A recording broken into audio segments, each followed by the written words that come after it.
Bueno, nire gurasoekin bazkaldu aurretik gauza pare bat esan behar dizkizut. Lehenik eta behin, nire etxean egunan 5 otordu egitekoak gara. Gosaria, amaiketakoa, bazkaria, merienda eta afaria. Bueno, hoxe da, dieta gorekatu batek eskatzen duena, ez da? Bigarrena, nire gurasoi etzaie bat ere gustatzen janaria botatzea. Beraz, badakizu, platera garbi-garbi. Lasai, bakizuzuk nik dena jaten dudala. Eta beste kontu bat, ez da okurritu esaterik zer jan nahi duzun. Bestela momentuan bertan prestatuko dizute. Nire gurasoak horrelakoak dira. Ja, bueno, gaina, ontxe bertan, dietan, no? Bai, baina ezagutzen zaitut. Eta badazpada diot, hau bere hutsa zara eta. Bueno, lasai,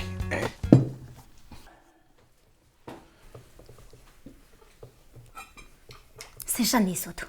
Oia eskoa, gaur bezala gosek amorratzen honen, 3 jango nituzke. Bueno, 3!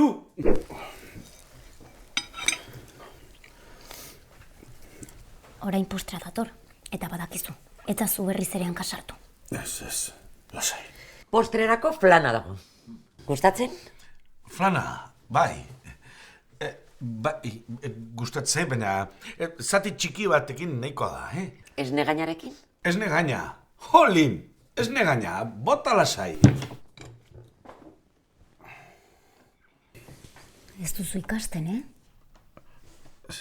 Hau, bukatu inberda, ez da? Jakina. Hemen ez dugu ezer botatzen zaborretara. Zer, kopatxe bat? Bai, postrea laguntzeko. Kontu zer eskatzen duzun. Ez, lasai. Lezioa ondo baino betu ikasi dut. Ez dut berriz hankasartuko. Zertarako esaten dizkizut gauzak. Gintonika! Gintonika baso ondinez. Gintonika arrainontzin hartzen dunik. Ta minutu baten.